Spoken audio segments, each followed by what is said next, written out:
अपन ऐसा कर लेते हैं, मेरी बात सुनो, कि अपने सामने अल्टरनेट दो हैं।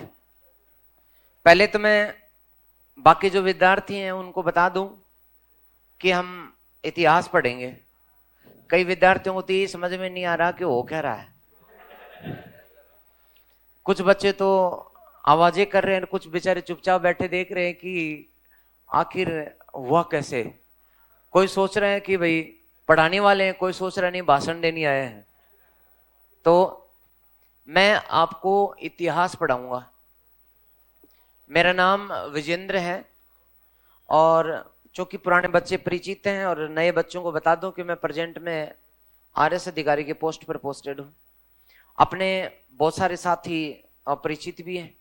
हम लोग इतिहास में जो अपने 3 पोर्शन आपके सिलेबस में है, क्योंकि प्राचीन भारत और मध्यकालीन भारत और आधुनिक भारत, मैं एक बैच को जो पुराना था उसे मैं शायद प्राचीन भारत पढ़ा रहा था, और उसमें प्राचीन भारत में मेरा लगभग समाप्ति की ओर था एक यूनिट जिसका नाम था सिंधु घाटी सभ्यता। ओके, अब अपने पास अल्टरनेट दो हैं।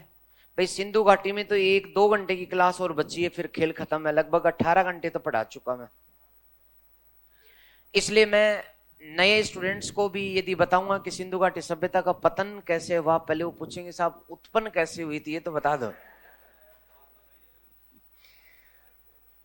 इसलिए ये मामला बैठेगा नहीं।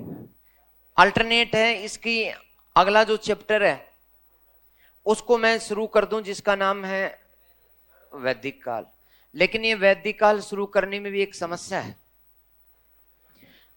वैदिक काल में सिंधु घाटी के साथ जो रिलेशन है वो नहीं बैठ पाएगा, कि सिंधु घाटी का पतन और वैदिक काल की शुरुआत वो जुड़े हुए हैं आपस में।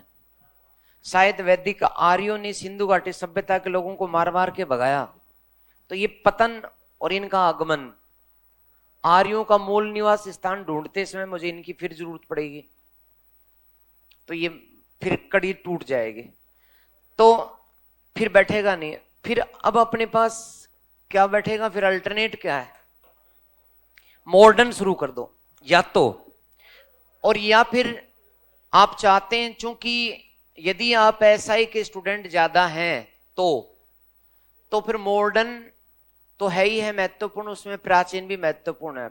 मध्यकाल में से टॉपिक कम है, लेकिन इसमें क्वेश्चंस ठीक आए हैं, इसमें से भी ठीक है। तो यदि एसआई का बाहुल्य है, नया बैच जो भी जुड़ा, मुझे नहीं पता कौन सा जुड़ा, एसआई का जुड़ा है क्या, आरएस नहीं, नया नहीं जुड़ा क्या? ओके, ऐसा ही कहें, जब मैं एक नई यूनिट प्राचीन काल की शुरू कर देता हूं जो आपके नाम है बौद्ध एवं जैन धर्म, इसमें मुझे किसी भी पुराने सहारे की जरूरत नहीं है। या तो यहां से शुरू करें और इसके बाद में कंटिन्यू अपन मौर्य काल, महाजनपद काल, मौर्य काल पढ़ते हुए प्राचीन भारत, फिर मध्य काल और फिर आधुनिक भारत को सिस्टमेटिक शुरू कर देंगे। इसमें इन दो की जरूरत नहीं है। और फिर जब बैच अपना पूरा हो जाएगा, ये पूरा आधुनिक भारत, तब मैं दोबारा से कुछ बच्चों को सिंधु घाटी जिनके 2 घंटे की, उनको 2 घंटे अलग से करा दूंगा, उनका टॉपिक खत्म, और वैदिक काल साथ साथ करा दूंगा। तो ऐसा कर लें, या तो यानी मैं जैन और बौद्ध से शुरू करूं, या तो, और या फिर भाड़ में जाने दो प्राचीन भारत को, हम तो आधुनिक में टूट के पढ़ते हैं। और सबसे पहले उस यूनिट की बात करते हैं जिसका नाम है राष्ट्रीय आंदोलन। और चूंकि सबसे ज्यादा क्वेश्चंस आते हैं तो अपन तो सबसे काम की चीज को सबसे पहले पढ़ते हैं और बेकार चीज या कमजोर को छोड़ देते हैं, बाद में पढ़ लेंगे। तो आप सलाह मशविरा कर लो। लोकतंत्र है, मैं बोर्ड डला लेता हूं फटाफट।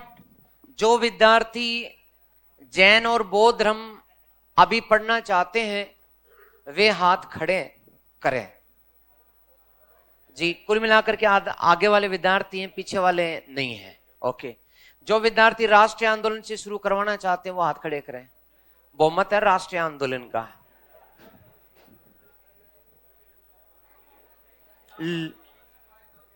इसलिए क्योंकि प्रस्ताव है अपनी क्लास में क्या पढ़ना है, ये प्रस्ताव साधारण बहुमत से नहीं बल्कि ये 2/3 बहुमत से पारित है।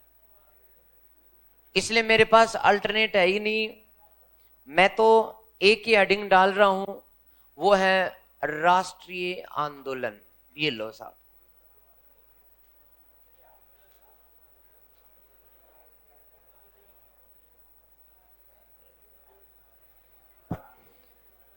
हालांकि मेरी आप लोगों से ये जरूर है कि टॉपिक शुरू करने से पहले आपके पास एक अवसर और है। जैन और बौद्ध धर्म से शुरू करने का फायदा क्या होगा वो मैं बता रहा हूं कि राष्ट्रीय आंदोलन में आते आते यदि 1857 से आएंगे तो थोड़ा राष्ट्रीय आंदोलन में इंटरेस्ट आ जाएगा। बाकी तो इंटरेस्ट तो यहां भी आएगा, इंटरेस्ट तो अपने हाथ की कला है। थोड़ी इसलिए जैन और बौद्ध धर्म ठीक है मेरे हिसाब से, क्योंकि मैं राष्ट्रीय आंदोलन शुरू करूंगा 1885 से।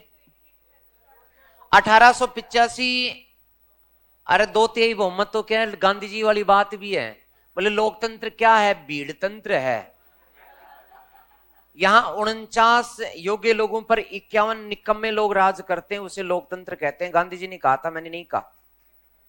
यानी 51 धूर्त लोग जो हैं 49 योग्य लोगों पर राज करते हैं मैडम, यही लोकतंत्र है।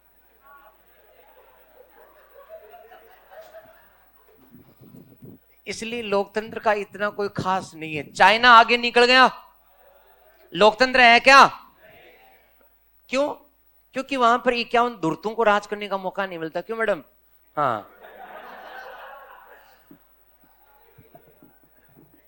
तो हाँ, इसलिए मुझे लगता है कि लोकतंत्र से ज्यादातर जितने भी चुनाव होते हैं वो सब गलत हैं। आप में जितने भी योग्य लोग हैं, कितने लोग योग्य हैं बताओ? हाँ मैडम बताओ ना प्लीज। अरे बंदर की औलाद हो क्या, वो कर रहे है, पुरानी यादें ताजा कर रहे हो। खैर, हाँ तो बोलो ना। नहीं बोलोगे? आवाज तो आई थी मधुर सी। घबराओ मत, ध्यान रखो। ये जितने भी साथी हैं ना, ये कुछ दिनों पहले मैंने क्लास ली थी, लगभग 20 दिन, तब ये नहीं थे, और अगले 6 महीने बाद भी ये नहीं रहेंगे। कौन कहां से आया, कौन कहां चला जाएगा, किसी को पता नहीं। इंपॉर्टेंट बात यह है कि क्लास में कौन कितना याद करके गया, और एक दिन पेपर में समाचार पत्र पढ़ते समय पता लगेगा कि आपका परिणाम आया है। उस परिणाम में पता लगेगा कि 200 पढ़ने वाले आपके साथियों की क्लास में से 2 जनों का सिलेक्शन हुआ है, बाकी 198 पता नहीं कौन कौन इस टाइम हु करते थे और कौन सी साइड चले गए। मुझे तो 10-12 साल का अनुभव है, जाने कितने बदसूरत और खूबसूरत चेहरे देखे हैं, तो इनसे कोई फर्क नहीं पड़ता। इंपॉर्टेंट बात है कि आज का अपना जो सेशन है वो सार्थक हो जाए। तो चूंकि हम लोग यदि कड़ी के रूप में देखें तो प्राचीन भारत की घटनाएं जन्म देती हैं आधुनिक भारत को, और आधुनिक भारत की घटनाएं जो हैं जन्म देती हैं राष्ट्रीय आंदोलन को। इसलिए सीक्वेंस में ही पढ़ना ज्यादा उचित है। ये आदत भी छोड़ दो कि साहब हमें तो बस महत्वपूर्ण महत्वपूर्ण की महत्वपूर्ण महत्वपूर्ण 5% बता दो जो हिस्ट्री से आएंगे, जैसे यूनिवर्सिटी में नहीं करते थे क्या? 1 वीक सीरीज तो कोई पढ़ता ही नहीं था। 1 वीक, 1 वीक कहाँ है एक पेपर के लिए? बड़ी मुश्किल से 4 घंटे मिलते थे, और 4 घंटे में भी 5-6%, और 6% में से 5 तो पक्के आएंगे, और उन 5-6% के भी महत्वपूर्ण बिंदु याद करते थे, तो पॉइंट, और उस पॉइंट के अंदर तो फिर नानी ने दादी को जोर से गालियां दी, कोई फर्क नहीं पड़ता था। खैर, मैंने हेडिंग डाली है दोस्तों 600 ईसा पूर्व में धार्मिक आंदोलन। आपके इस नाम से है ये जो आरएस वालों की टोपी का नाम ये है। 600 ईसा पूर्व में धार्मिक आंदोलन, और डैश मार करके लिखा हुआ है 3 धर्म है, बौद्ध धर्म, तीन नाम है आपके आरएस वालों के, बौद्ध धर्म, जैन धर्म और आजीवक धर्म। तो जो आरएस के स्टूडेंट है उनको क्लासिफिकेशन के रूप में ये तीन धर्म आपके सिलेबस में लिखे गए हैं, जबकि जो एसआई के स्टूडेंट है उनकी सिर्फ दो ही हेडिंग है। हालांकि क्वेश्चंस उनका आता यहां से भी है, इसलिए मैं पढ़ाऊंगा सारा ही कंप्लीट। तो आप हेडिंग क्या डालेंगे? 600 ईसा पूर्व में धार्मिक आंदोलन। तो सिंधु घाटी में जो विद्यार्थियों का बचा हुआ है वो 4 पेज छोड़ दें, 3 तो लिखाने के लिए और 1 सिंधु घाटी सभ्यता को दान देने के लिए। हाँ जी 4, 5 छोड़ दो, 5 छोड़ दो।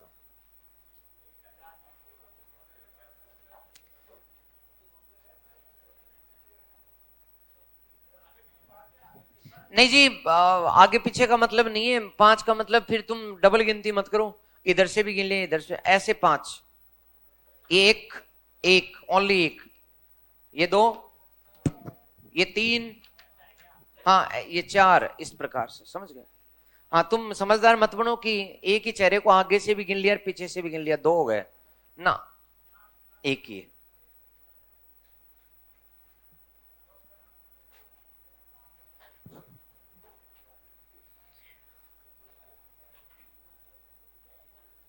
एक में वैसे तो नए जो स्टूडेंट अब मेरे को देख रहे हैं, मैं उनको देख रहा हूं और कुछ काले काले से दिख रहे हैं मुझे पीछे से।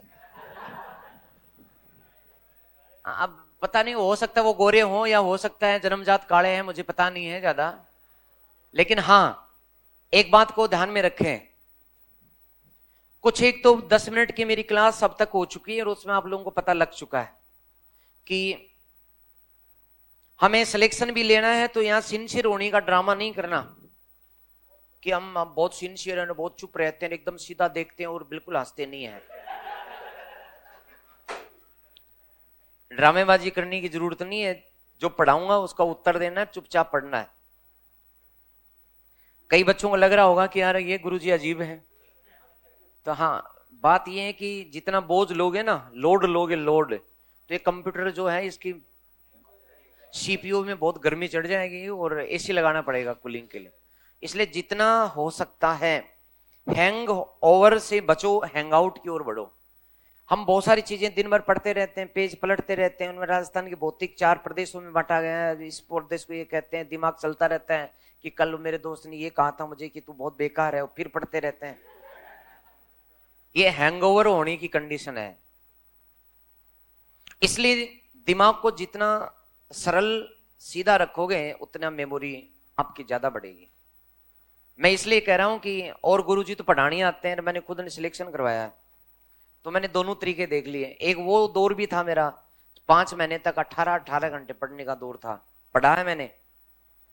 लेकिन 18 घंटे पढ़ने के बाद एक ही बात समझ में आई, क्या कि कुछ भी समझ में नहीं आया। ये बात ढंग से समझ में आ गई, क्योंकि तब सिर्फ टाइम होता था, टाइम, पढ़ते रहो पढ़ते रहो, क्या पढ़ते रहो, कितना पढ़ते रहो इससे मतलब नहीं है, बस पढ़ते रहो। और एक एक दिन में 140 पेज किताब के, कोई 160 पेज, और बहुत अच्छा लगता था। 2.5 दिन में किताब पूरी, ये लो किताब खत्म, दूसरे 2.5 दिन में फिर किताब खत्म, इतना कॉन्फिडेंस। आईएएस के मेंस की बात है, आईएएस का फ्री फाइट हो गया था और आईएएस का मेंस दे रहा था मैं, तब 2.5-3 दिन में एक एक किताब खत्म, दोबारा रिवीजन खत्म, और बड़ा कॉन्फिडेंस था कि वाह आईएएस वाले 18 घंटे पढ़ते हैं और मैं भी पढ़ रहा हूं। बाद में पता लगा कि परीक्षा भवन में बैठने के बाद कि एक गुरु गोविंद सिंह आया था और एक गोविंद गिरी आया था, अंतर का पता ही नहीं चला कि लिखना किसमें है। गोविंद गिरी में गुरु गोविंद सिंह का पूरा लिख करके आ गया। बाद में ध्यान पड़ा कि ये एंगोवर हो रहा है पूरा, गोविंद गिरी राजस्थान का, गुरु गोविंद सिंह पंजाब का, मतलब पूछा कुछ और जा रहा है, लिखे कुछ और ही जा रहे हैं। ये सब कारण क्या है? लोडिंग का है, लोड ले लिया दिमाग ने। और जब मशीन लोड ले लेती है, दिमाग में मशीन ही तो है, तो लोड नहीं लेना है बिल्कुल भी। एकदम जितना हो सकता है मुस्कुरा मुस्कुरा करके याद कर लो, और जितना क्लास में याद कर सकते हो उतना और कहीं याद नहीं होगा। मेरे से पूछो, मैं आपसे पूछूंगा, यही एक तरीका है। क्यों, मेरी बात पसंद नहीं है तो वापस ले लूं? अरे मेरे से पूछोगे ना, मैं भी आपसे पूछूं? तो बताओ ये बीसी क्या है?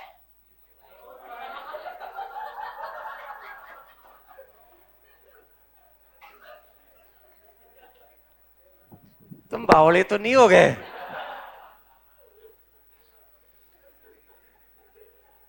ये जो सन होते हैं दोस्तों, यहां मैंने ये क्या लिख रखा है? पूर्व को बोलते हैं बिफोर और ईसा को बोलते हैं क्राइस्ट। क्योंकि अपनी अंग्रेजी जो शब्दावली है उसकी क्रिया, संज्ञा और सर्वनाम हमारी हिंदी से उल्टे चलते हैं, इसलिए बिफोर क्राइस्ट जिसका अर्थ हिंदी में क्या है? एक होता है दोस्तों ईस्वी, और इसे बोलते हैं एडी, एडिनल डेथ या आफ्टर डेथ। तो ये यूं चलता है, उल्टा क्रम है इनका।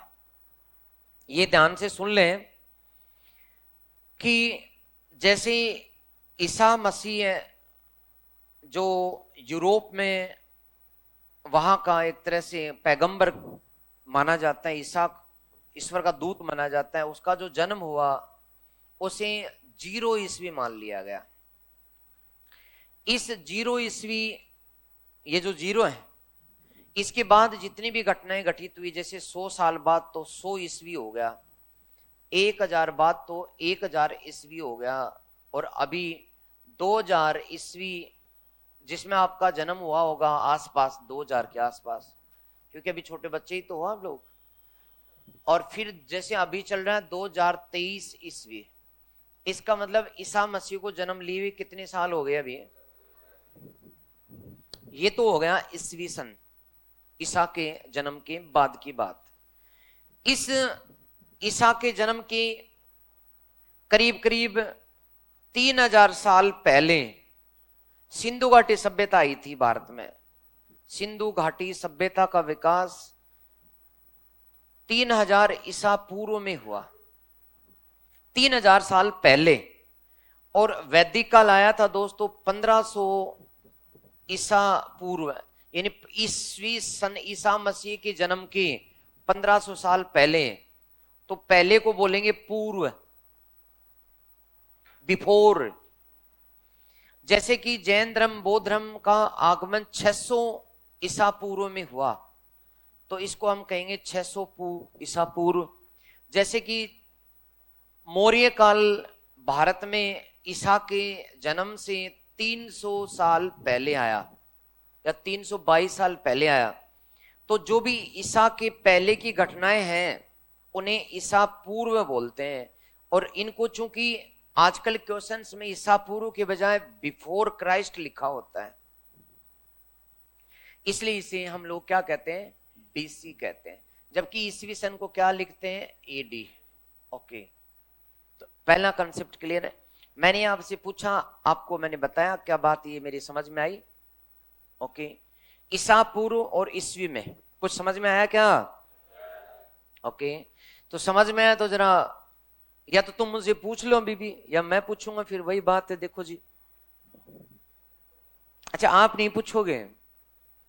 अच्छा, समझदार हो, ठीक है, तुम्हारी समझदारी के दाद देता हूं। और अब मैं पूछता हूं कि मौर्य काल जिसका आगमन 322 ईसा पूर्व में हुआ था की शुरुआत, जबकि गुप्त काल की जो शुरुआत है दोस्तों वो 319 ईस्वी में हुई थी। तो बताओ दोनों के बीच में कितनी वर्ष का अंतर? ऑप्शन दूंगा, बीच में कोई नहीं बोलेगा। कितनी वर्ष का अंतर है? ऑप्शन ए है दोस्तों 19 में से 22 में से 19 गए तो 3 वर्ष का अंतर है, ठीक है। बी में दोस्तों 300 से 319 वर्ष का अंतर है, 321 वर्ष का, 319 वर्ष का, 322 वर्ष का अंतर है। का अंतर है और डी दोस्तों इनमें 641 वर्ष का अंतर है। तो ए वाले हाथ खड़े करो पहले, तो चलो पहले डी वाले करो। तो डी वाले हाथ करे करें, दिल्ली वाले, तो दिल्ली वाले खूब है वैसे, तो अच्छी बात है। सी वाले कितनी है? अरे कछु ना कछु तो हाथ खड़ा होना चाहिए। और बी वाले, ए वालो, अच्छा सारे होशियार हो गए, बात तेरे के, बहुत बढ़िया, वेरी गुड। तो कुल मिलाकर के इसका अर्थ यह है कि 319 और 322 ईसा पूर्व में अंतर यह है कि 322 ईसा पूर्व का मतलब 322 तो ईसा के जन्म के पहले, 322 साल तो पहले की बात है। फिर जन्म के 319 वर्ष बाद की बात है। तो ये दोनों 319 और 322 जुड़ जाएंगे, और जब जोड़ेंगे इनको तो अंतर कितना आएगा? 641। वेरी गुड, बहुत बढ़िया। इसका मतलब आप लोग समझ पाए बात को। अच्छा, अब दो तीन कंसेप्ट और ले लो। हमारे इस समय के कुछ आधार वर्षों की यदि मैं बात करूं तो कुछ शब्दावली जो है वो यूं पनपती है कि एक तरफ मैंने लिखा एक शब्द आस्तिक और दूसरी तरफ मैंने लिखा नास्तिक। अब मैं इसमें कुछ कथन लिख रहा हूं, वो कौन कौन से कथन सही हैं आप लोग सोचते जाना, ठीक है? कथन नंबर 1, जो ईश्वर को मानता है, विश्वास करता है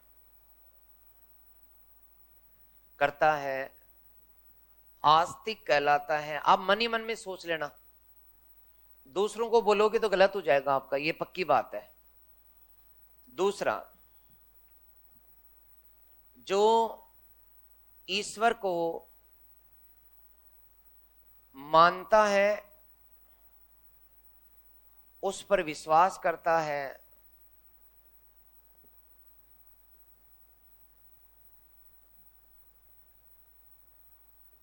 उसे ईश्वरवादी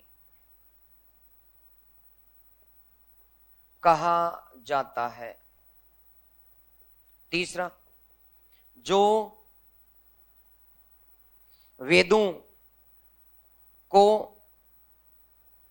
प्रामाणिक एवं सही मानता है, जिसका वेदों में विश्वास होता है, आस्तिक कहलाता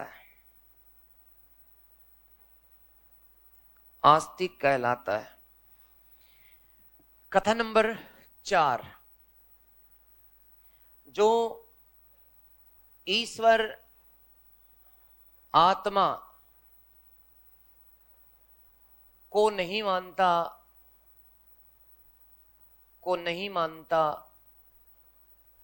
ना विश्वास करता है, नास्तिक कहलाता है। पांचवा, जो ईश्वर में विश्वास नहीं करता,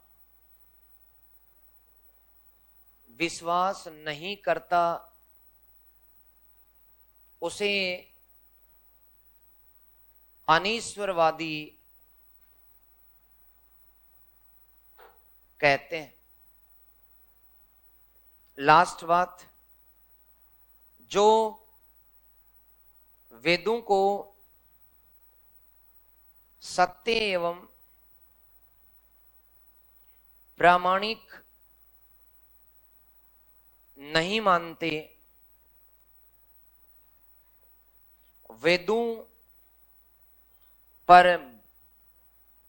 वेदों में विश्वास नहीं हो उसे नास्तिक कहा जाता है। तो 6 कथन है दोस्तों, इनमें से बड़ी मुश्किल से 2 या 3 या 4 कथन ही गलत है, मुझे नहीं पता कितनी गलत है, कम से कम 1 या 2 कथन इसमें एकदम सही है। तो वो जो 2 कथन सही है ना, वो उनको पहचानना है। मैं अब आपसे एक एक करके पूछूंगा।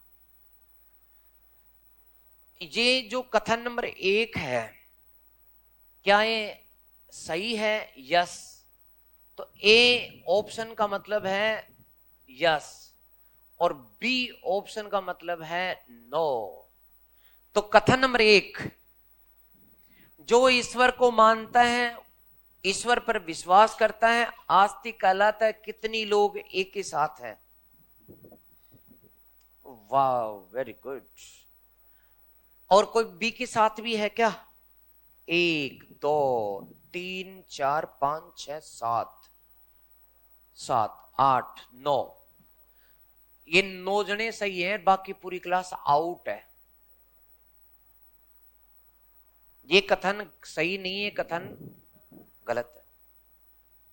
आप कहोगे गुरुजी मरवा दिया, आज तक तो हमने यही पढ़ा था कि ईश्वर को आप में कोई फेंकते हैं, बोले मैं नास्तिक हूं, मैं नहीं मानता ईश्वर को। ईश्वर ही होता तो मुझे आरएस में ऐसा ही थानेदार नहीं बना देता क्या? क्योंकि मुझे थानेदार नहीं बनाया इसलिए ईश्वर नहीं है, इसलिए मैं नास्तिक हूं। नहीं, गलत बात। दूसरी ले लो, जो ईश्वर को मानता है, उस पर विश्वास करता है, उसे ईश्वरवादी कहा जाता है। ए में कितनी लोग हैं? अब आउट हो गया मामला। अब 2 3 4 5 6 7 8 9 10 11 12 13 14 15 16 17 18 19 20 21 22 23 24 25 26 27 28 29 30, वो गिन लिए मैंने, 30 जने इसके साथ है। और बी, जो ईश्वर को मानता है, उस पर विश्वास करता है, उसे ईश्वरवादी कहा जाता है। ये कथन गलत है। बी वाले 9, कितनी है? 2 3 4 5, अरे बाकी किधर हो गए गोल? अच्छा मेरे साथ ये कोई बात हुई? मैं तुम्हारे साथ परीक्षा में जाऊंगा क्या? खैर, तो प्यारे बच्चों, ये कथन गलत है, ये कथन बिल्कुल सही है। इसलिए जो संख्या 30 के करीब थी वो बिल्कुल सही है, सोच सही है उनके। तीसरा, जो वेदों को प्रमाणिक और सही मानता है, जिसका वेदों पर विश्वास होता है, उसे आस्तिक कहते हैं। यहां ए में यस वाले कितने हाथ खड़े करो? अरे कथन नंबर 3 सही है। 2 2 4 2 6 2 8 1 9 10 11 12 13 14 15 16 17 18 19 20 21 22 23 24 25 26 27 28 29, 29 जने हैं। और बी में ये कथन गलत है। 2 2 3 4 5 6 7 8 9 10 11 12 13 14 15 16 17 18 19 20 21 22 23 24 25 26, 26 जने हैं। तो एक बात बताओ, बाकी तो बिन पेंदे के लोटू की तरह है, इधर बैठे ना इधर है ना उधर है। कभी उनका मन करता है इधर गुड़क जाए, कभी इधर गुड़क जाए। मेरे साथ होने की बात नहीं है, ये तो एक बहाना है। एक्चुअली आपको खुद को पता नहीं कि आपका स्टैंड क्या है, इधर है या उधर। तो दोस्तों ये बात भी बिल्कुल सही है। अरे बच्चों, एक बात समझ में आ गई होगी आपको, आस्तिक का अर्थ यहां ईश्वर को मानने से नहीं है। आस्तिक का मतलब है जो वेदों में आस्था रखता है उसे आस्तिक, जो वेदों में आस्था नहीं रखता उसे बस तुम्हें पढ़ना है और पास होना है तो ये अपनी परिभाषा बदल दो, जो मैं आज नहीं सिखा रहा हूं ये याद कर लो। तुम कहोगे गुरुजी हम तो आज तक तो समाज में यही पढ़ते हैं, समाज में तो हम बहुत कुछ गलत पढ़ते हुए आए हैं, गलत सुनते हुए आए हैं, समाज की परंपराओं से थोड़ी ना जीवन चलेगा। तो ये दोनों कथन सही है। जो वेदों को सत्य और प्रमाणिक नहीं मानता, जो वेदों में भरोसा नहीं करता, उसे क्या कहेंगे? जो ईश्वर में विश्वास नहीं करता उसे क्या कहेंगे? और जो ईश्वर आत्मा को नहीं मानता, ना विश्वास करता, वो नास्तिक नहीं होता, बल्कि वो क्या होता है? अनिश्वरवादी। इन दोनों में से वैसे भी एक सही है, इन दोनों में से वैसे भी एक सही है, और इन्हीं का उल्टा जो स्वरूप है वो ये है।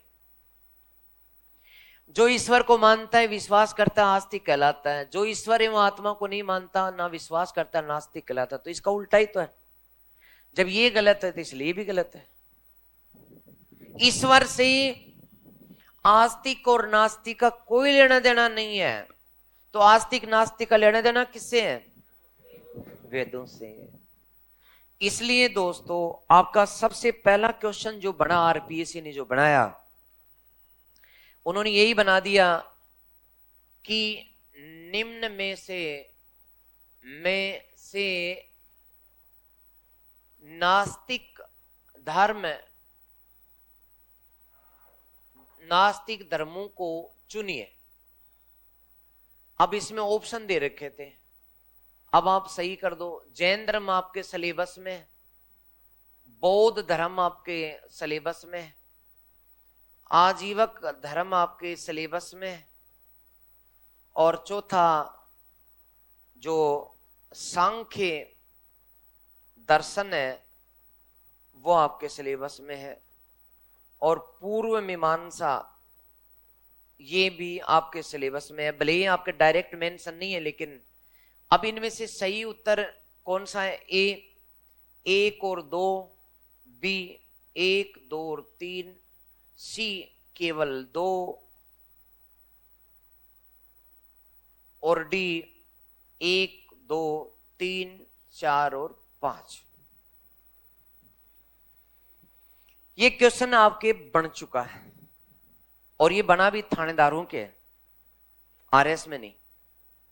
मुझे पूछा गया था किसी स्टूडेंट के द्वारा कि सर ये प्रश्न आया हुआ, बताओ। आजीवक माखली पुत्र को, जैसा ये है वैसा ये है, जैसा ये है वैसा ये। आजीवक बताऊंगा, मैं पढ़ाऊंगा। आजीवक का मतलब जैन धर्म, बौद्ध धर्म की तरह का तीसरा धर्म है। आज तक दिक्कत ये है हमारे साथ कि हमारे एनसीईआरटी कक्षा 6 के अंदर दे रखा है आजीवक संप्रदाय, लेकिन हम पढ़ते नहीं है। हम 1 वीक सीरीज की पैदाइश है, और हमारी पढ़ाई विश्वविद्यालय में हुई है मैडम। कौन से विश्वविद्यालय? 2। एक यूट्यूब विश्वविद्यालय और दूसरा फेसबुक विश्वविद्यालय है। वहां से जो ज्ञान प्राप्त किया है ना, वो ज्ञान अकूत है। हाँ, लेकिन वो ज्ञान झूठा भ्रमात्मक है, वो काम नहीं आता।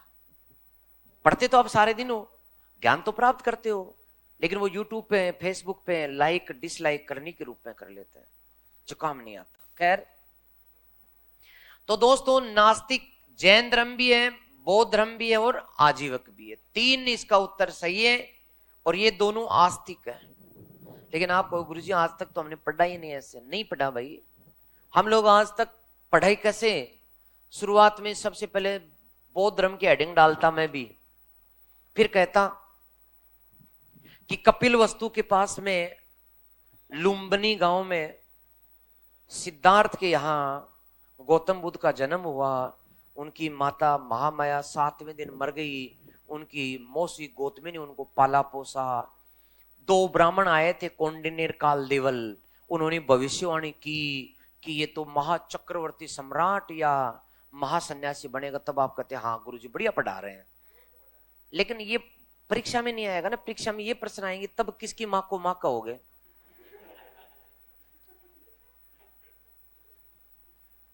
मैं तो आज तक जो आप पढ़ते आए वही लकीर पीट दूंगा। लेकिन एग्जाम में क्या पूछा जाता है? तुम राजस्थान की टॉप एग्जाम की तैयारी कर रहे हो, तो टॉप लेवल की तैयारी होनी चाहिए। दोस्तों, फैक्ट लेवल पर जो अपनी गाइडों में और नोट्सों में सिर्फ फैक्ट मिलते हैं, चाहे गाइड पढ़ो चाहे नोट्स पढ़ो, ज्यादातर बुक देख लो भले, लेकिन आज क्वेश्चन को खोल करके देखो, कंसेप्ट की बात उसमें ज्यादा है। वो खरीदोगे क्या आप कि 4 पैकेट कंसेप्ट वाले दे दो, देखें हिस्ट्री वाले कंसेप्ट दे दो?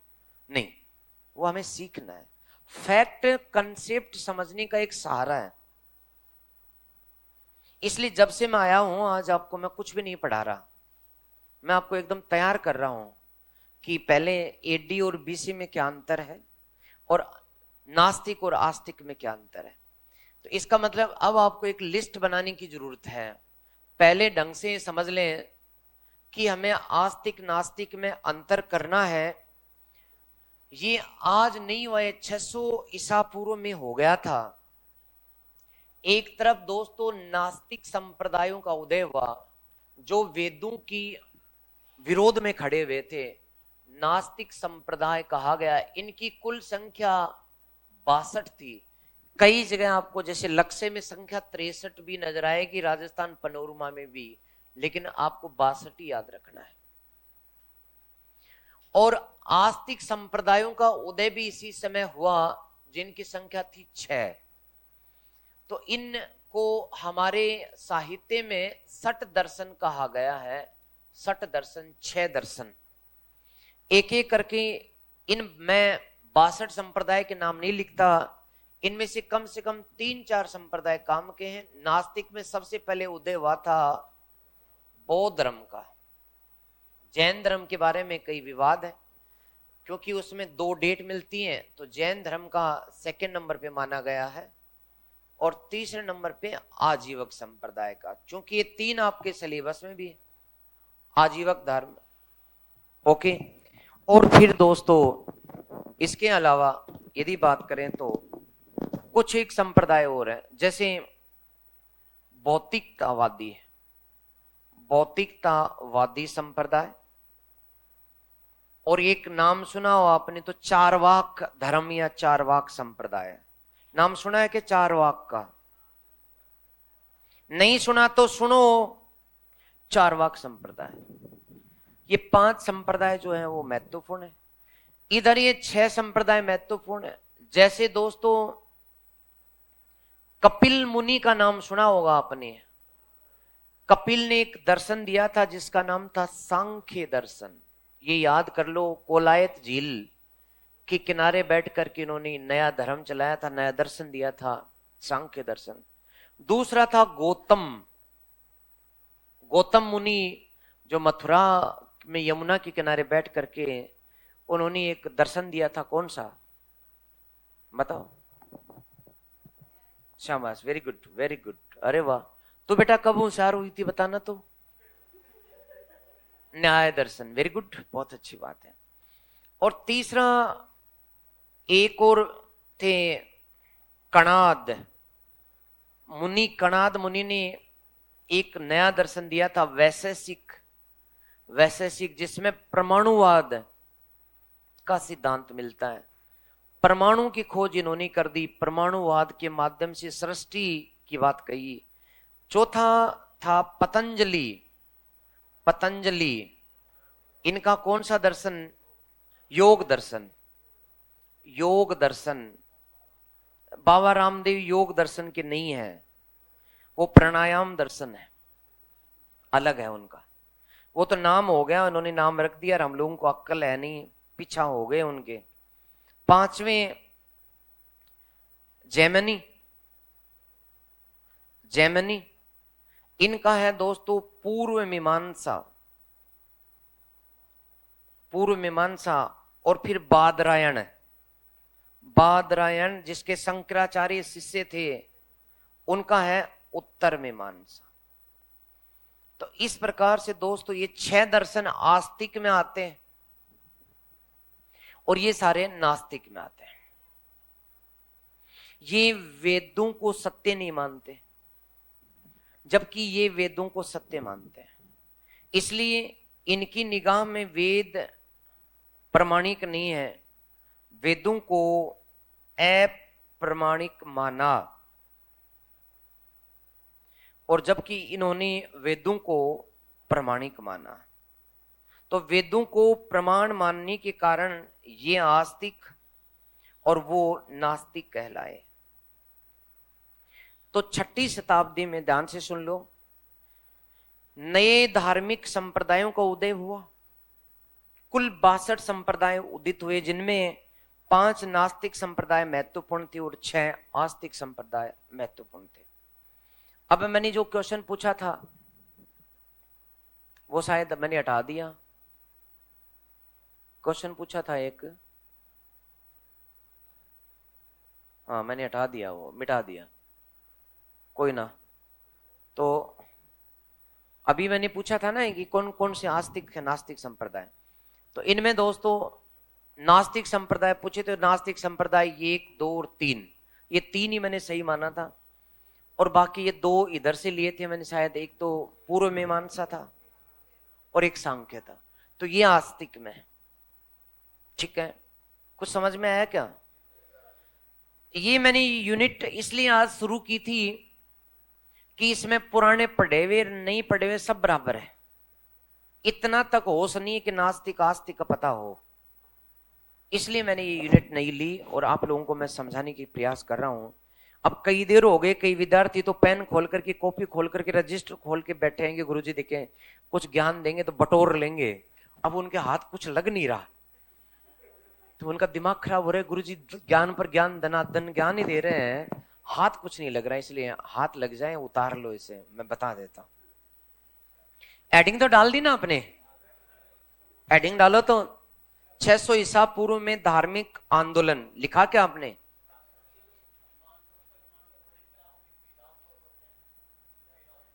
हाँ हाँ वेदांत पढ़ते हैं ना, क्यों नहीं पढ़ेंगे।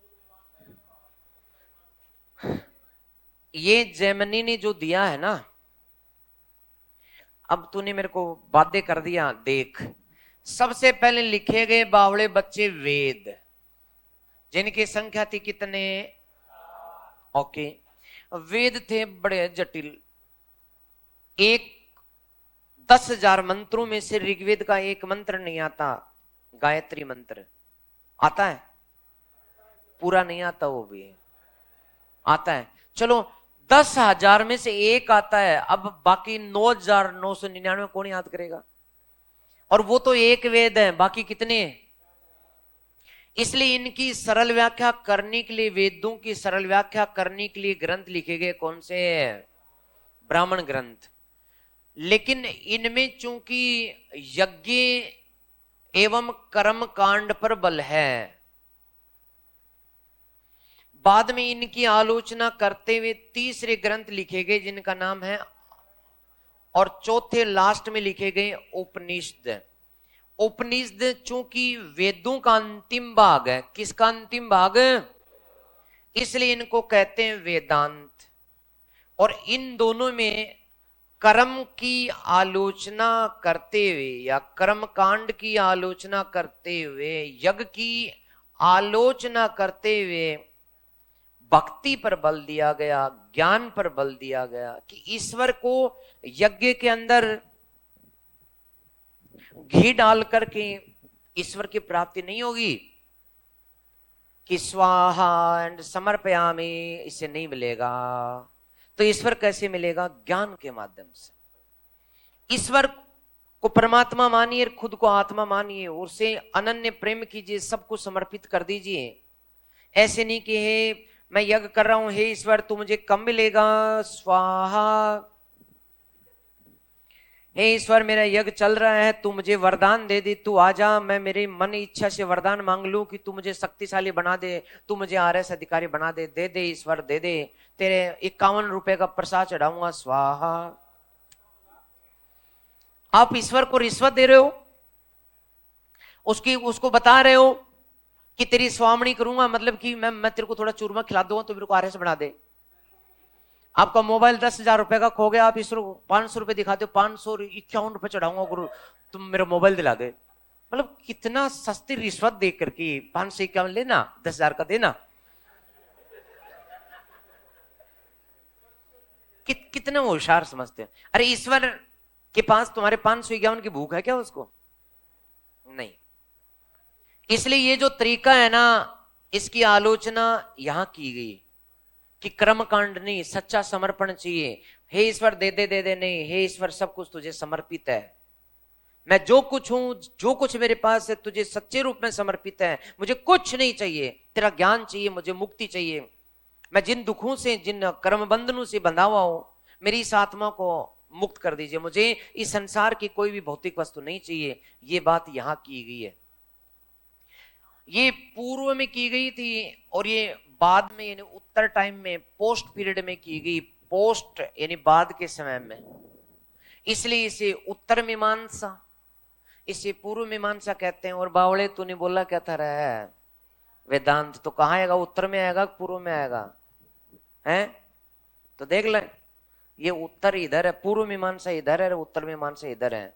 ये कर्मकांड स्वाहा पर बल देते हैं और ये एकम सत्यम ब्रह्म जगत मिथ्या पर बल देते हैं।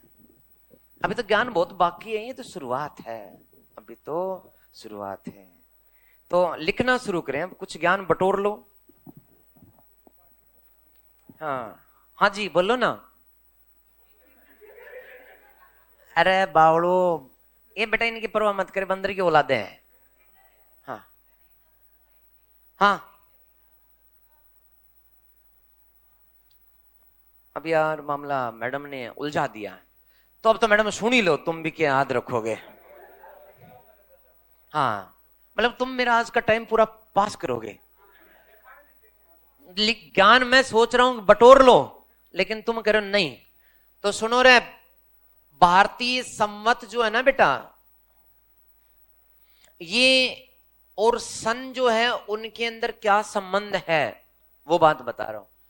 सबसे पहले भारत में एक संवत चला था, वो था विक्रमी संवत। विक्रमी संवत, विक्रमी संवत एक उज्जैन के राजा हुए, उज्जैन के राजा जिनका नाम था विक्रमादित्य। विक्रमादित्य ने जो शक विदेशी आए थे, उन शकों को पराजित कर दिया और पराजित करके विदेशियों को मार भगाया। और इसी के उपलक्ष्य में उसने 57 ईसा पूर्व में एक संवत चलाया था, जिसको क्या कहते हैं, विक्रमी संवत। कब? 57 ईसा पूर्व में। ओके, बाद में 57 वर्ष बाद में 0 ईस्वी यानी ईसा मसीह के जन्म के साथ कौन सा सन चल पड़ा, ईस्वी सन। ये इसके कितनी साल बाद में चला, 57 वर्ष बाद। ओके, फिर बाद में दोस्तों एक कुषाण राजा हुआ, कुषाण राजा जिसका नाम था कनिष्क। कौन सा राजा? कनिष्क। कनिष्क शकों को हराकर फिर से 78 ईस्वी में शासक बनता है, 78 ईस्वी में शासक बना। और इसी अवसर पर उसने एक संवत चलाया था, जिसको किस नाम से जानते हैं, शक संवत। हालांकि शासन किस वंश का है और संवत कौन सा चला रहा है, और ये भारत का राजकीय संवत है, भारत सरकार का। भारत का राजकीय संवत कौन सा है, शक संवत। ओके, फिर दोस्तों जो एक और राजा हुए थे गुप्त, जिनमें से नाम था जिसका चंद्रगुप्त प्रथम, वो शासक बना था 319 ईस्वी में। 319 ईस्वी में मगध का राजा बना, मगध राजा बना। और इस अवसर पर उसने गुप्त संवत चलाया। कौन सा संवत चलाया? गुप्त संवत चलाया। तो ये 4 संवत मैंने क्लियर कर दी, एक शक संवत, एक गुप्त संवत है, और ये विक्रमी संवत, और इनके साथ ईस्वी सन के साथ इनका संबंध है। अब तू बावली पूछ तो लिया, अब तू ही मेरे को बता। अब प्रश्न तेरे से पूछूंगा, बता, और किससे पूछूं? ये बता, वर्तमान में आज कौन सा विक्रमी संवत चल रहा है?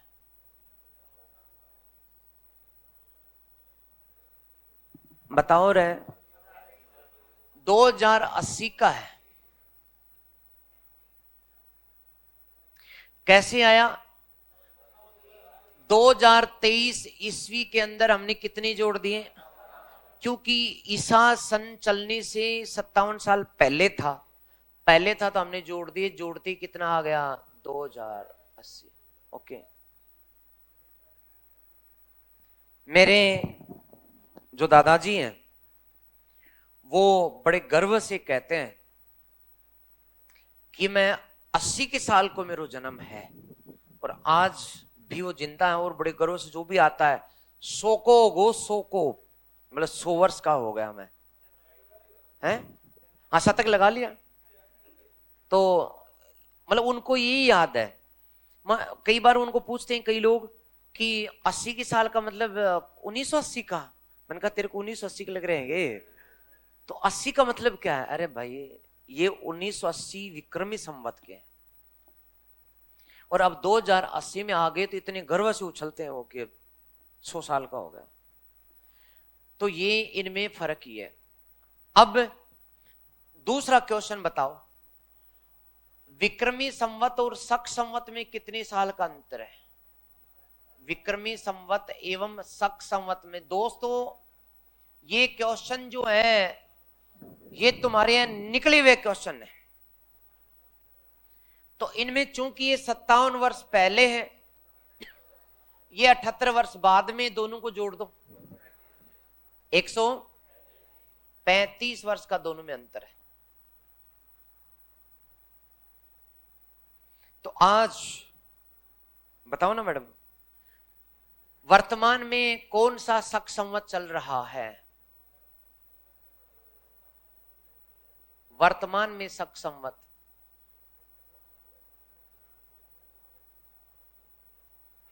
2023 माइनस 78 बराबर, अरे गणित कमजोर है कि 1900। तो अभी भारत सरकार में जो संवत चल रहा है 1945 का चल रहा है।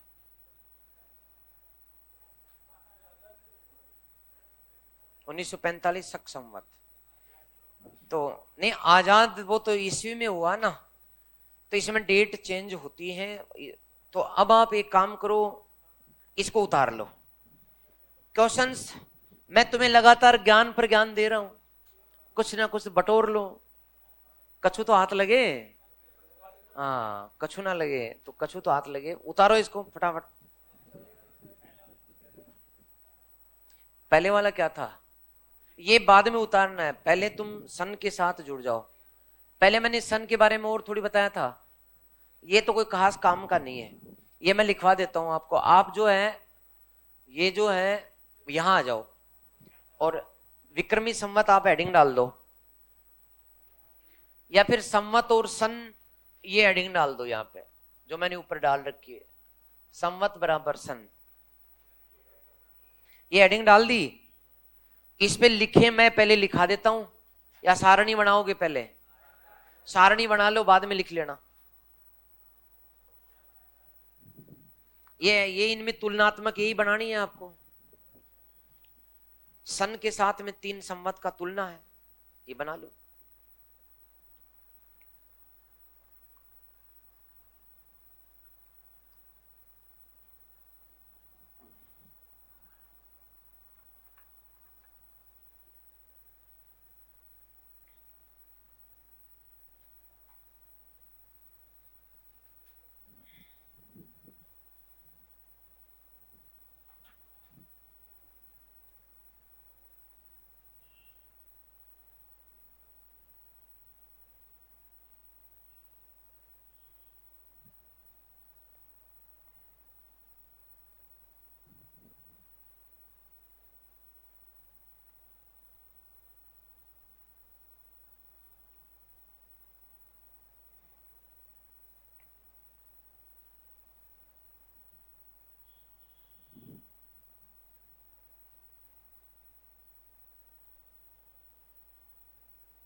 मैं उम्मीद करूं कि आपने लिख दिया है।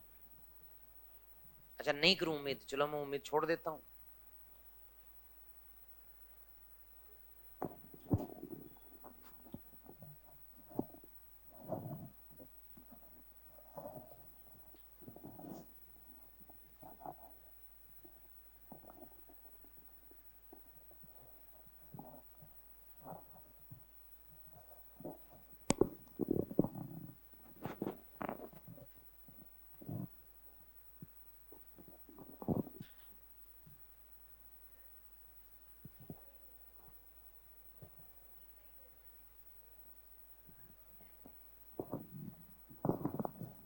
अब बताओ।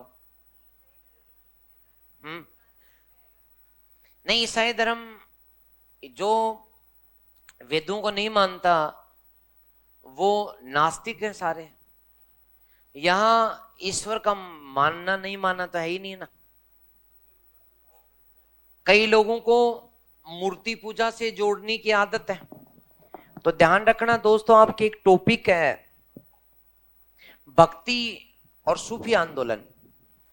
वहां पे मैं बताऊंगा कि अनेक संत हुए हैं जिनमें कुछ सगुण हैं और कुछ निर्गुण हैं। जो मूर्ति पूजा करते हैं वो सगुण है, और जो मूर्ति पूजा नहीं करते वो निर्गुण है। तो सगुण निर्गुण अलग कंसेप्ट है, नास्तिक आस्तिक अलग कंसेप्ट है, ईश्वरवादी और अनीश्वरवादी होना अलग कंसेप्ट है। सब बातें अलग अलग हैं।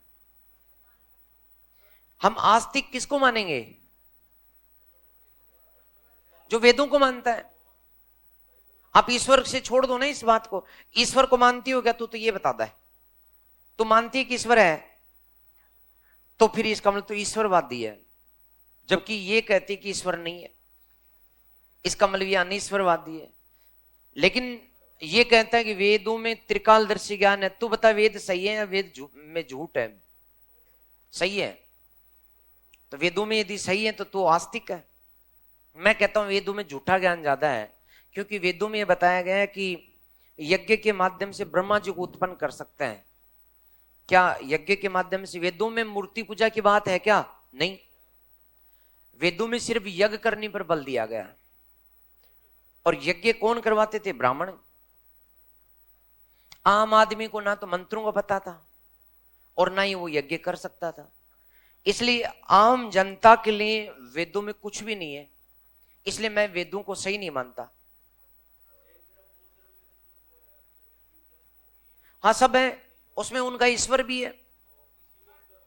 हाँ, मतलब ईश्वर को होना नहीं होना वो ईश्वरवादी अनिश्वरवादी हो गया। और वेदों में आस्था होना या नहीं होना आस्तिक नास्तिक हो गया।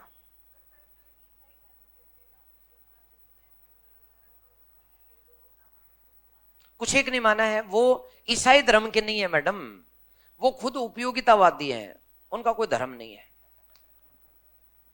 तुम जेम्स मिल की बात कर रही हो, बेंथम की बात कर रही हो, कांट की बात कर रही हो। हाँ बेंथम, मैक्स मुलर। अब ऐसे तो एनी बेसेंट थी, ईसाई धर्म की थी, और उसने छोड़ दिया ईसाई धर्म को, भारत में आ गई, हिंदू धर्म को अपना लिया। तो आस्तिक बनेगी कि नहीं बनेगी? तो ऐसे बन जाती है। ओके, नहीं, आस्तिक और नास्तिक हिंदू के लिए नहीं, एक दूसरा भी कोई हो सकता है जो वेदों में विश्वास रखे। और तू हिंदू है, तू हो सकता है वेदों में विश्वास नहीं है। जैसे अपने भारत में ही जो विद्यार्थी जो अनुसूचित जनजाति के हैं वो वेदों को नहीं मानते। वो कहते हैं कि तो ब्राह्मणों ने अपना कमा कर खाने के लिए एक धंधा खोल रखा था। यज्ञ कराते थे और ला पूजन, स्वाहा ला 10 रुपए, समर्पयामी ला 10 रुपए। तो मतलब बात बताई है। अरे शादी में भी वो यज्ञ होता है, बावड़े हो गई क्या तेरी? वो यज्ञ ही था, नहीं हुई जब भी ज्ञान नहीं है आपको। इसलिए कुछ लोग वेदों को भारत में सही नहीं मानते, ईश्वर को मानते हैं, तो वो नास्तिक होते हुए भी ईश्वरवादी हैं। और कुछ लोग वेदों को सही मानते हैं और ईश्वर को भी मानते हैं, वो आस्तिक भी हैं और ईश्वरवादी भी हैं। ये कंसेप्ट ही अलग है। बताऊंगा तुम्हें सारी चीजें। ओके, ये लिख दिया क्या? अब नीचे लिखो। हम्म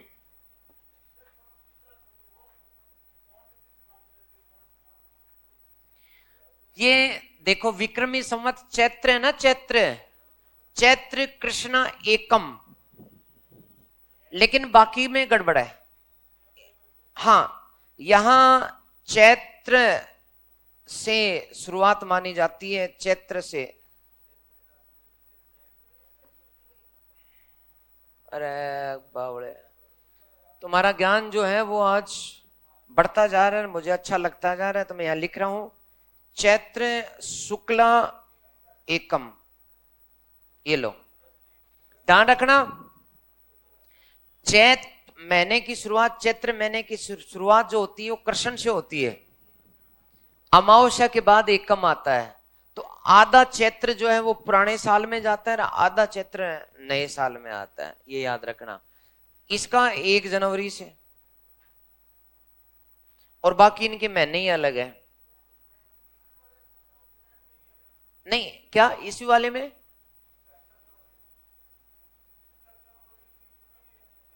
ना, बिल्कुल अलग है। शक संवत और इसके ईस्वी के महीने बिल्कुल अलग हैं। शक संवत के महीने थोड़े बहुत इसमें मिलते हैं, अपने 12 महीने। इनमें ज्ञान बहुत है, लेकिन इतना बटोर रहे हैं वो बहुत है, वरना तो इनमें दिनों की गिनती में मैं करा दूंगा। 360 दिन माने जाते हैं, 365 सही 1/4 दिन माने जाते हैं। ज्यादा फैल जाएगा रायता, इतना बहुत है तुम्हारे लिए, है ना, गड़बड़ हो जाएगी फिर। तो एक बार ये उतार लो, आप तो उतार लिया, तो आप नीचे लिखो ना, पेन को उठाइए और लिखी डालिए 600 ईसा पूर्व में, 600 ईसा पूर्व में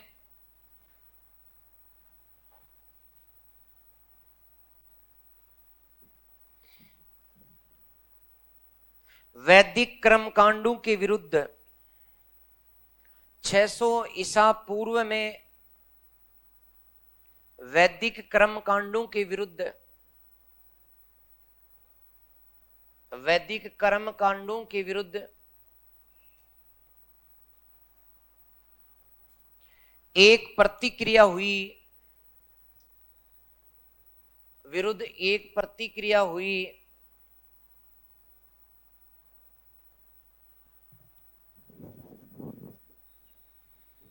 ब्राह्मण श्रेष्ठता, थोड़ी कम कर लेता हूं, ब्राह्मण श्रेष्ठता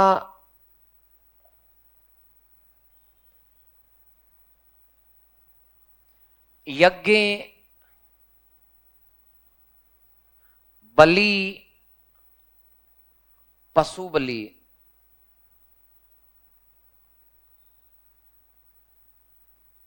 की आलोचना की गई।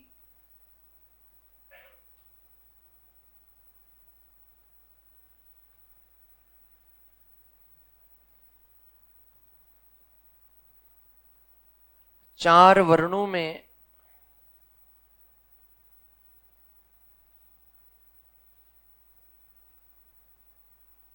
वर्ण विभाजन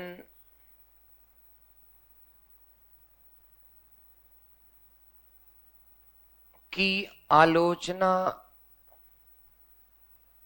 की गई तथा नए 62 संप्रदायों का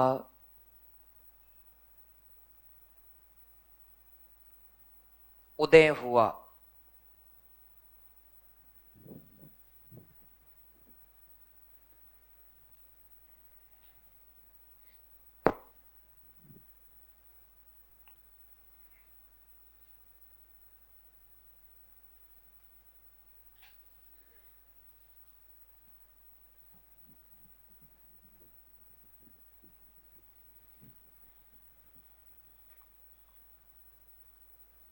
तो यहां कारण है कि 62 संप्रदाय अचानक क्यों उत्पन्न हुए। तो क्यों उत्पन्न हुए बताओ, ये कारण यहां दे रखे। एक तो ब्राह्मण, ये श्रेष्ठता, ब्राह्मण कहते थे कि दूर रहो, मेरे ऊपर छाया नहीं पड़नी चाहिए। हाँ, गंगा जल का छांटा मारता था।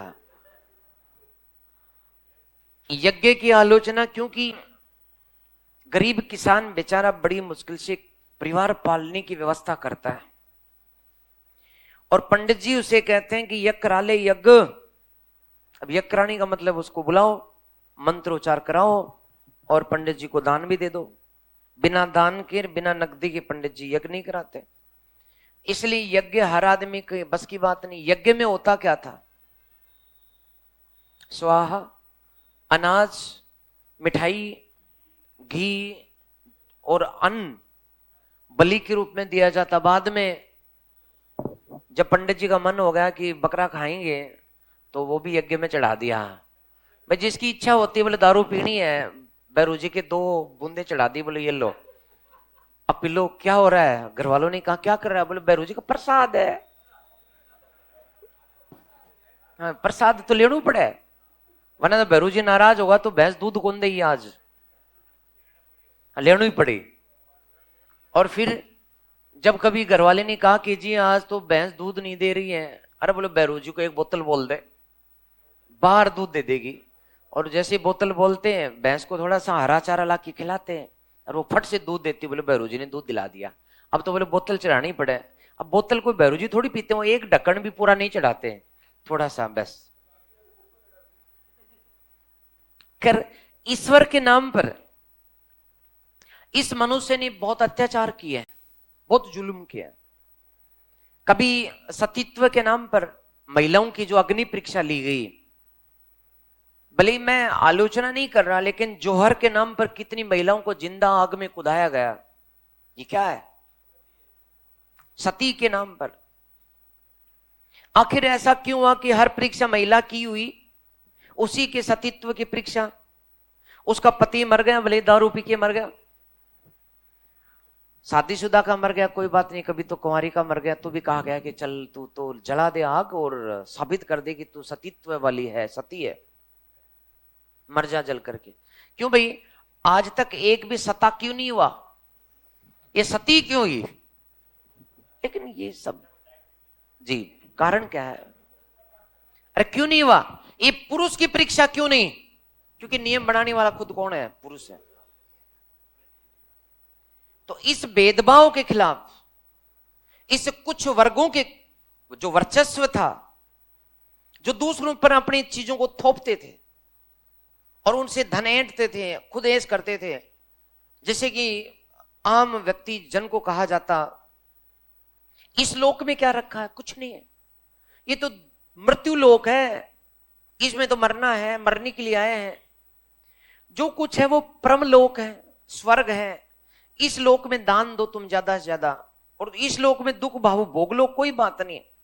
अगले लोक में देखना तुम्हें बहुत पुण्य मिलेगा। अब वो पुण्य अगले में है कि नहीं है, अगला लोक भी है कि नहीं है, किसी को नहीं पता।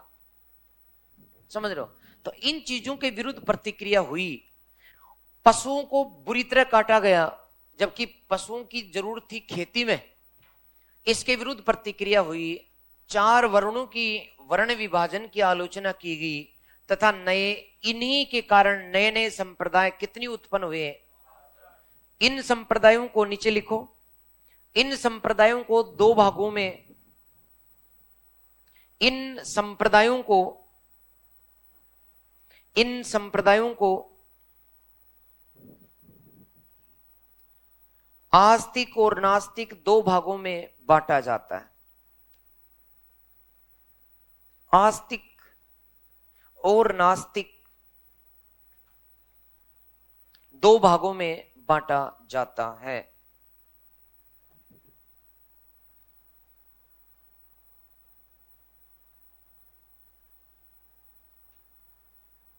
अब यहां पे लिखें, ये वाला बाद में लिख देना, पहले लिख दो। आस्तिक की हेडिंग डालो, आस्तिक,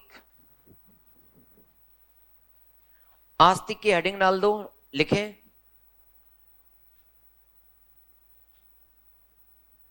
जो वेदों को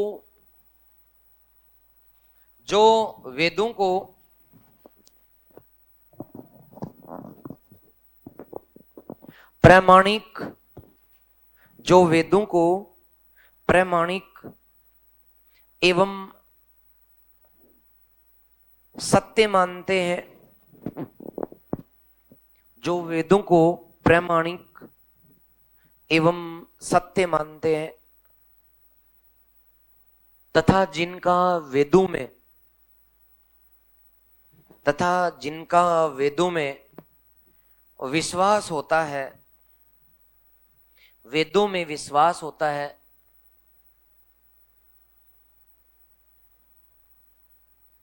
उसे आस्तिक कहा जाता है।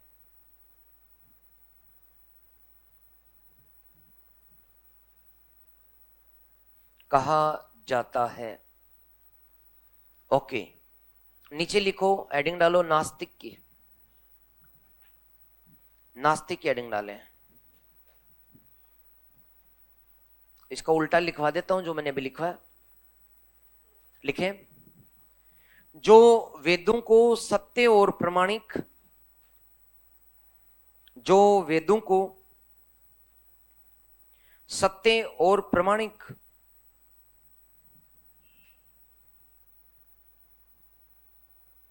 नहीं मानते,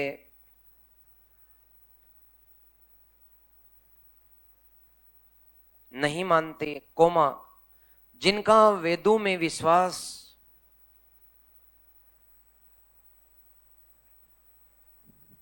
जिनका वेदों में विश्वास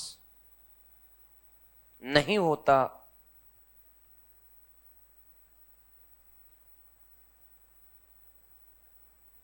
वेदों में विश्वास नहीं होता,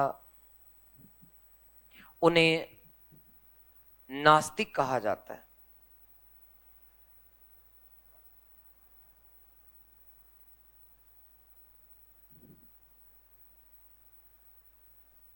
ओके, आगे हेडिंग डालो ईश्वरवादी, ईश्वरवादी।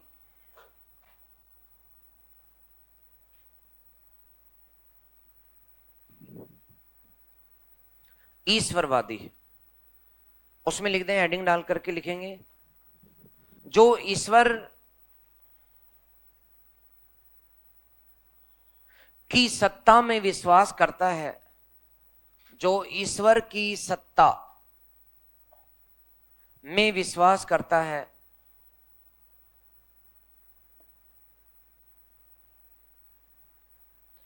ईश्वर की सत्ता में विश्वास करता है, ईश्वर और आत्मा को, हाँ इसी में लिखना है, ईश्वर की सत्ता में विश्वास करता है, ईश्वर और आत्मा को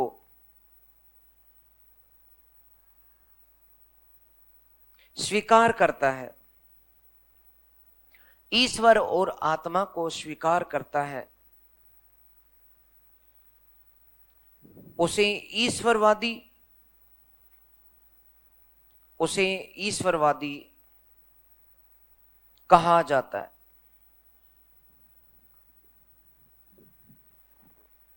नीचे एडिंग डाल दो अनीश्वरवादी।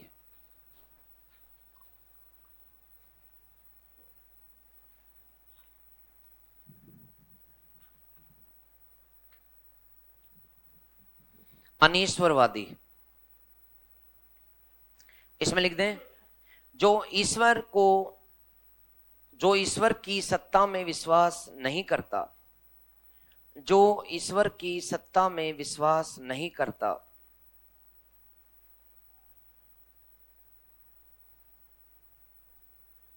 ईश्वर की सत्ता में विश्वास नहीं करता, जो ईश्वर को, ईश्वर आत्मा को, जो ईश्वर और आत्मा को, जो ईश्वर और आत्मा को स्वीकार नहीं करता,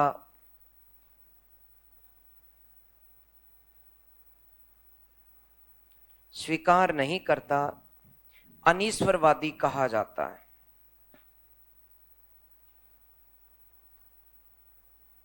कहा जाता है। ओके, अब दोस्तों फटाक से इसको उतार लो। आस्तिक और नास्तिक की लिस्ट बनाओ।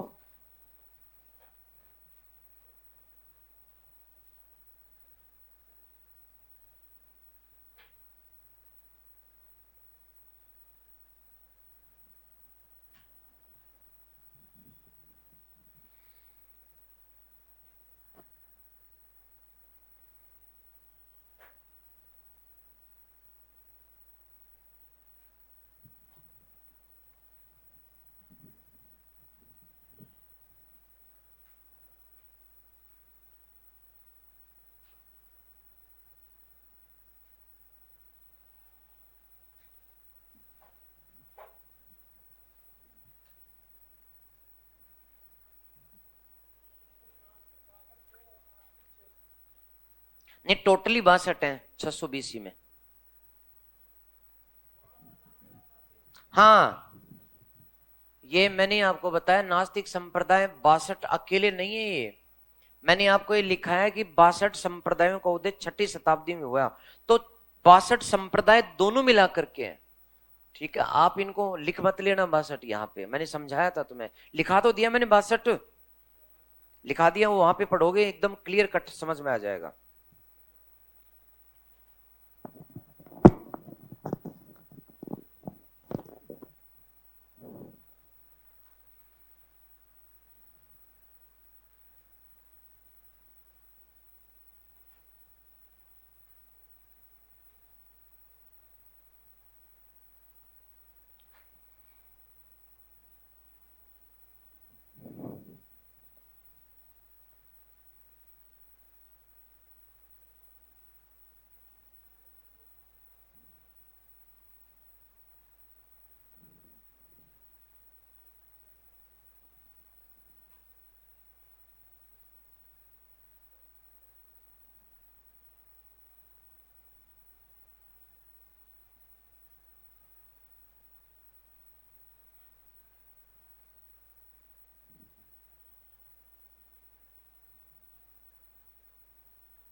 धर्म एक व्यापक स्वरूप है और संप्रदाय उसका उपभाग है।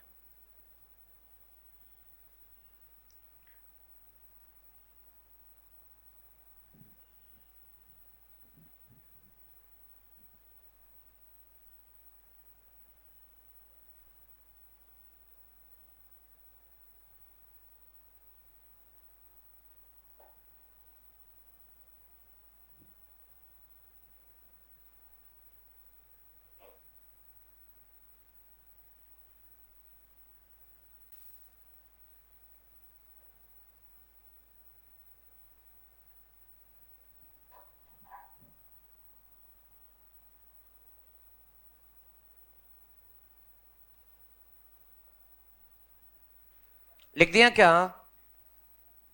लिखा क्या? तो लिखो।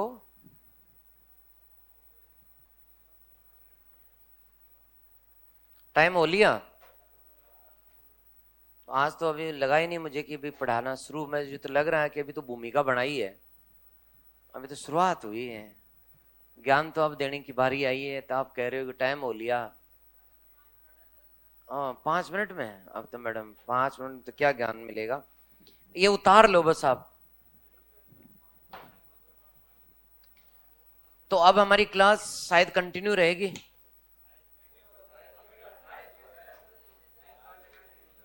पक्का 2 घंटे कंटिन्यू रखेंगे, वरना तो आज का मेरा ज्ञान सारा बेकार हो जाएगा, क्योंकि अगली बार तुम सब कुछ भूल जाओगे, लेकिन कल तक याद रखना। तो मैडम बताओ ना, आप आस्तिक हो कि नास्तिक हो? हम्म? तेरा तो चेहरा जो है ना, वो देखते ही लगता है कि तू कितना बड़ा नास्तिक है।